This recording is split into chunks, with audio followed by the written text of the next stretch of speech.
Guys, आज इस video में हम लोग सीखेंगे सेलेक्ट एंड ऑप्शन टैग के बारे में। तो वहाँ पे क्या करेंगे, सबसे पहले एक फ़ाइल क्रिएट कर लेंगे tutorial30.html के नाम से। ओके, और इस फाइल में HTML का बेसिक कोड लिख लेते हैं। यहाँ पे टाइटल चेंज कर देते हैं select and option tag. Right, file को सेव करते हैं, ब्राउज़र में चलते हैं, यहाँ पे ओपन कर लेंगे फाइल को। तो यहाँ पे जो 30 नंबर की फाइल है इसको यहाँ पे ओपन कर लेते हैं। ओके, तो अब यहाँ पे देखते हैं सेलेक्ट एंड ऑप्शन टैग का क्या यूज होता है। देखिए, सेलेक्ट एंड ऑप्शन टैग का यूज ये होता है कि अगर हमें कोई ऐसी फील्ड बनानी है जहाँ पे हम यूजर को ऑप्शंस देना चाहते हैं कि कोई एक स्पेसिफिक ऑप्शन वो चूज कर सकता है, जैसे कि हम कंट्रीज का लिस्ट देना चाहते हैं या फिर कोई कोर्सेज का लिस्ट देना चाहते हैं। राइट, इस तरीके से अगर कोई लिस्ट हम प्रोवाइड करना चाहते हैं यूजर को, तो हम वहाँ पे यूज करते हैं सेलेक्ट एंड ऑप्शन टैग। ठीक है, अब ऐसा नहीं है कि इस सेलेक्ट के बिना हम कोई काम कर नहीं सकते, मतलब इनपुट फील्ड से नहीं कर सकते हैं। उसमें प्रॉब्लम क्या आती है वो देखते हैं। तो सबसे पहले यहाँ पे एक फॉर्म क्रिएट कर लेते हैं। राइट, और अब यहाँ पे क्या करेंगे, सबसे पहले एक सेलेक्ट बॉक्स बनाते हैं। राइट, सेलेक्ट, ठीक है, सेलेक्ट का ओपनिंग एंड क्लोजिंग टैग, ठीक है, और यहाँ से अभी ये एट्रीब्यूट हटा देते हैं। ओके, राइट, और अभी क्या करते हैं, फाइल को सेव करते हैं और ब्राउजर में चलते हैं। अब यहाँ पे देखिए सेलेक्ट बॉक्स आ चुका है, ठीक है, लेकिन इसमें कोई वैल्यू नहीं दिख रही है। ठीक है, इसको सेलेक्ट करें, कोई वैल्यू नहीं। तो अब उसके लिए यहाँ पे हम यूज करते हैं ऑप्शन टैग। राइट, तो अब लिखते हैं यहाँ पे ऑप्शन, ठीक है, और ऑप्शन के बाद यहाँ पे हम कुछ लिख सकते हैं, जैसे मान लीजिए इंडिया। ठीक है, इंडिया, इसके बाद यहाँ पे हम करते हैं नेपाल, ठीक है, और USA, UK, पाकिस्तान। ठीक, इस तरीके से। राइट, तो हमने यहाँ पे क्या किया, ये हमने कंट्रीज लिख दी। राइट, और अब जाकर के यहाँ रिफ्रेश करेंगे तो ये देखो गाइस, यहाँ पे कंट्रीज आ चुकी हैं।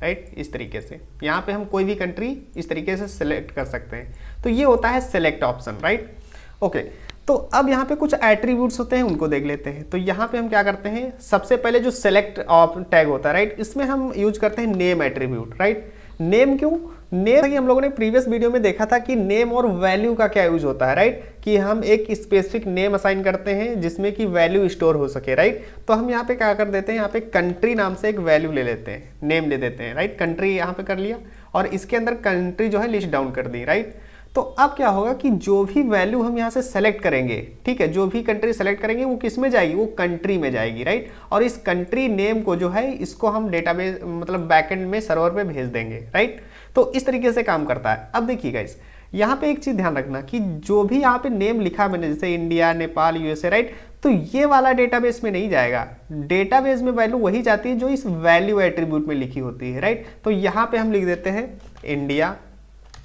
इंडिया, ठीक है, इसके बाद यहाँ पे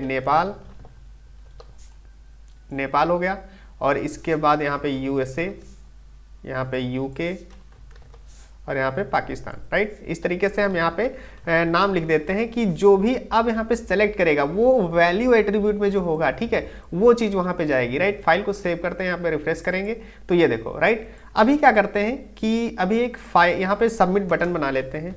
यहाँ पे इनपुट फील्ड ले लेते हैं और यहाँ पे सबमिट। राइट, और यहाँ पे सेंड। ओके, और यहाँ पे फॉर्म में जाकर के एक मेथड ले लेते हैं, मेथड, और यहाँ पे लिख देते हैं गेट। ठीक है, फाइल को सेव करते हैं, ब्राउजर में रिफ्रेश करेंगे तो ये देखो हमारे पास एक सेंड बटन आ गई। ठीक है, अभी क्या करते हैं, जैसे मान लीजिए अभी हम कोई वैल्यू यहाँ पे सेलेक्ट करते हैं, यहाँ पे USA सेलेक्ट किया, ठीक है, और आप सेंड करते हैं। तो जैसे सेंड करेंगे तो यहाँ पे देखो URL में कंट्री इजिकल टू USA आ गया है। ठीक है, अब ये वैल्यू जो है हम यहाँ पे कंट्री को हम भेज देंगे कहाँ, सर्वर पे, और सर्वर पे हम उसके साथ यहाँ पे USA को डेटाबेस पे सेव करा देंगे। राइट, तो इस तरीके से ये काम करता है सेलेक्ट। ठीक है, अब एक चीज और दिखाते हैं, यहाँ पे क्या करते हैं, इसको अभी क्लियर कर देते हैं यहाँ से। ओके, तो अब देखिए अभी कोई हम सेलेक्ट नहीं किए, यहाँ पे रिफ्रेश कर दिया, देखो, ठीक है, अभी सेलेक्ट नहीं है, बाय डिफॉल्ट ये सेलेक्टेड है इंडिया। ठीक है, अब यहाँ पे जैसे ही सेंड करेंगे ये देखो इंडिया चला गया। ठीक है, लेकिन हम ऐसा नहीं चाहते, हम चाहते हैं कि जब पहली बार जब फॉर्म ओपन हो वो, ठीक है, तो वो सिलेक्टेड ना हो कुछ, वो यूजर सेलेक्ट करे वही वैल्यू जानी चाहिए ना। तो यहाँ पे तो पहले ही इंडिया सेलेक्ट है। ठीक है, तो इस प्रॉब्लम को दूर करने के लिए यहाँ पे हम क्या करते हैं, एक ऑप्शन और बनाते हैं। ठीक है, ऑप्शन, ठीक है, और ऑप्शन के अंदर यहाँ पे लिख देते हैं सेलेक्ट कंट्री। ठीक है, इस तरीके से। तो ये हमने क्या किया, सेलेक्ट कंट्री, यहाँ पे हमने एक ऑप्शन, एक दूसरा मतलब एक ऑप्शन एडवांस ले लिया, मतलब यहाँ पे एक एक्स्ट्रा ऑप्शन ले लिया, ठीक है। और इस एक्स्ट्रा ऑप्शन में क्या करते हैं, यहाँ पे अगर रिफ्रेश करते हैं तो ये देखो यहाँ पे हमारे पास ये एक इनपुट फील्ड में ऊपर टॉप में सबसे आ गया सेलेक्ट कंट्री। अब देखो अब क्या करते हैं, इसको हम यहाँ से रिमूव कर देते हैं वैल्यू को, इसकी जरूरत नहीं क्योंकि इसकी वैल्यू हम डेटाबेस में नहीं सेव कराना चाहते, ठीक है। तो ये वैल्यू एट्रीब्यूट यहाँ से रिमूव कर दिया और अब यहाँ पे रिफ्रेश करते हैं। अब देखो सेंड करते हैं तो देखो देख रहे हो अभी क्या जा रहा है, यहाँ पे जा रहा है सेलेक्ट कंट्री, ठीक है, कंट्री में ये जा रहा है वैल्यू, ठीक है। लेकिन हम ऐसा नहीं चाहते, ये तो ऐसा नहीं चाहते ना ये वाला जाए वैल्यू, ठीक है। तो अब क्या करते हैं, तो अभी यहाँ पे करेंगे ये कि इसको हम कर देते हैं डिसेबल्ड, ठीक है। क्या कर दिया हमने, डिसेबल्ड। डिसेबल्ड का मतलब कि ये अब सेलेक्ट इसकी वैल्यू हम नहीं भेजना चाहते, ठीक है। तो अभी क्या करते हैं, रिफ्रेश करते हैं तो देखो अब यहाँ से यहाँ देखो यहाँ ये तो डिसेबल्ड हो गया बट यहाँ पे इंडिया फिर से सेलेक्टेड आ गया, ठीक है। तो अब यहाँ पे क्या करते हैं, अगर अब रिफ्रेश करेंगे, ये देखो सेंड करेंगे तो अब इंडिया जा रहा है, ठीक है। तो अब उसको क्या करते हैं, उसको कैसे दिखाएंगे, तो अब यहाँ पे एक दूसरा एट्रीब्यूट यूज करेंगे सेलेक्टेड, ठीक है। यहाँ पे सेलेक्टेड कर दिया हमने, ठीक है, ये हमने सेलेक्टेड कर दिया। अब फाइल को सेव करते हैं, ठीक है। अब यहाँ पे देखो हमारा जो है यहाँ पे सेलेक्ट कंट्री आ गया, ठीक है, ये इस तरीके से, राइट। अब यहाँ पे क्या करते हैं, सेंड करते हैं तो देखो अब जब सेंड किया तब देखो यहाँ पे अब कोई वैल्यू यहाँ पे नहीं जा रही है, ठीक है, देख रहे हो यहाँ पे अब कोई नहीं, अब चाहे जितना सेलेक्ट करो कोई भी वैल्यू यहाँ पे नहीं जाएगी, ठीक है। अब जैसे मान लीजिए यहाँ पे इंडिया हमने सेलेक्ट किया और अब सेंड करते हैं तो अब देखो यहाँ पे इंडिया गया, राइट। तो इस तरीके से ये प्रॉपर जो हमारा सेलेक्ट बॉक्स है इस तरीके से यूज किया जाता है, राइट। अब गाइस ये एक, अब ये हमने सेलेक्ट ऑप्शन यूज कर लिया, अब ये क्या काम हम और इनपुट फील्ड से नहीं कर सकते, बिल्कुल कर सकते हैं। जैसे कि हम क्या करते हैं, यहाँ पे चलते हैं और यहाँ पे एक इनपुट फील्ड बना लेते हैं, ठीक है। यहाँ पे टेक्स्ट ले लिया और यहाँ पे प्लेस होल्डर कर दिया, यहाँ पे लिख दिया कंट्री, या ऐसे कर लेते हैं इंटर कंट्री नेम, ठीक है, ये कर लिया।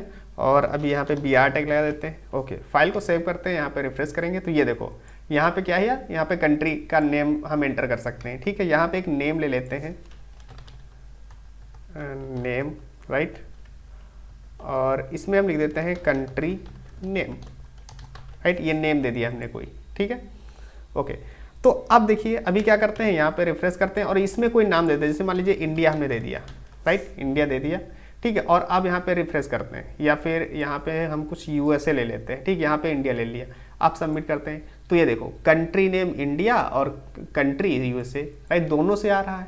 तो अब इसकी ज़रूरत क्यों पड़ी फिर, देखिए यहाँ पे सेलेक्ट ऑप्शन की इसलिए हमें ज़रूरत पड़ती है कि मान लीजिए कुछ कंट्रीज़ हैं जिनको हम अलाउड नहीं करना चाहते अपने फॉर्म में फिल करने के लिए, मान लीजिए कुछ ही कंट्रीज़ हैं जिनको हम अलाउड करना चाहते हैं कि वही लोग फॉर्म भर सकते हैं, या फिर ऐसा हमने फॉर्म बनाया जहाँ पे कोर्सेज हैं, ठीक है, और वो कोर्सेज ऐसा फॉर्म बना रहे हैं जिसमें स्कॉलरशिप अप्लाई करनी है किन्हीं स्टूडेंट्स को, ठीक है। तो हम कुछ स्टूडेंट्स को अलाउ कर रहे हैं, जैसे कि जो इंजीनियरिंग के स्टूडेंट्स, जैसे कि BTech, BCA, राइट, MCA वाले, राइट, MTech वाले, राइट, ऐसे स्टूडेंट्स हैं, राइट। तो उनके कोर्सेज के नेम यहाँ पे डाल देंगे, ठीक है। और इसे हम रिक्वायर्ड कर देंगे कि मतलब ये जो कोर्स अवेलेबल है यही स्टूडेंट जो है क्या कर सकते हैं, अप्लाई कर सकते हैं इस स्कॉलरशिप को, ठीक है। तो वो जो स्टूडेंट्स होंगे वही अप्लाई करेंगे, बाकी जो कोर्स मिलेंगे नहीं तो वो अप्लाई ही नहीं कर पाएंगे। लेकिन यहाँ पे क्या है, यहाँ पे कोई भी अपना नाम डाल सकता है ना, जैसे कि अगर BSc वाला आएगा तो वो भी यहाँ पे कर सकता है, यहाँ पे BA वाला भी डाल सकता है,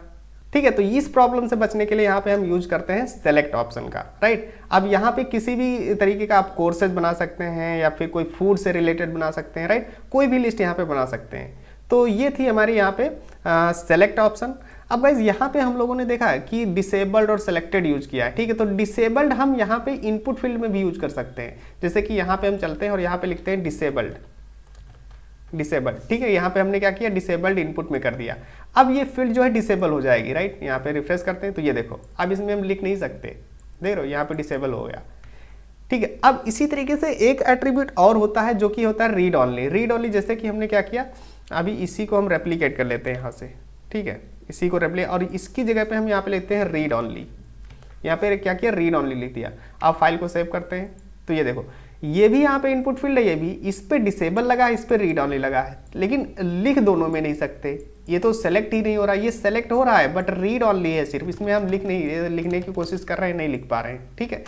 तो जैसे कि हमने यहाँ पे क्या किया, एक वैल्यू एट्रीब्यूट ले लेते हैं, यहाँ पे लिख देते हैं हेलो, ठीक है, और अब यहाँ पे करते हैं तो ये देखो ये हेलो आ गया, बस इसको ओवरराइट नहीं कर पा रहे, इसको लिख नहीं पा रहे हैं, ठीक, ये सिर्फ रीड कर सकते हैं, राइट।